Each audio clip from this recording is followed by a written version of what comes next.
রাজধানীর মগবাজারের Ad-din medical college হাসপাতালের licence বাতিলের সিদ্ধান্ত ভুল নয় বলে জানিয়েছেন স্বাস্থ্যমন্ত্রী সরদার সাখাওয়াত হোসেন। সকালে রাজধানীর হলি ফ্যামিলি হাসপাতালে আয়োজিত এক অনুষ্ঠানে একথা জানান তিনি।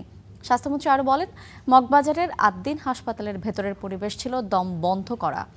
মারা যাওয়ার আগে 6 নবজাতকের কান্নায় ডাক্তার নার্স কেউ সাড়া দেয়নি। অল্প সময়ের ব্যবধানে মৃত্যু হয় নবজাতকগুলোর। এমন হাসপাতালের লাইসেন্স বাতিলের সিদ্ধান্ত সঠিক।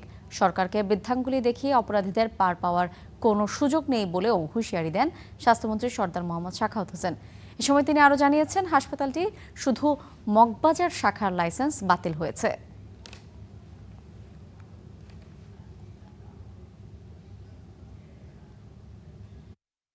আমরা যে শোকজটা করেছিলাম ওইখানে নাম্বারটা ইনঅ্যাডভার্টেন্টলি একটা clerical mistake, that is not acceptable in the eye of law. আমরা যেটা লাইসেন্স বাতিল করেছি সেখানে নাম্বার দেওয়ার দরকার পড়ে না, আমরা বলছি হাসপাতালের লাইসেন্স বাতিল করেছি।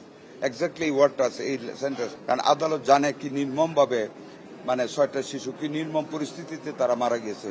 ইট ওয়াজ এ ভেরি সেন্সিটিভ ইস্যু, আদালত জানে। আমার বিশ্বাস এই বেনিফিট আদালত ওনাদেরকে দিবেন না, কারণ একটা ফৌজদারি মামলা হয়েছে ওনাদের বিরুদ্ধে ডিসি স্টের পক্ষ থেকে।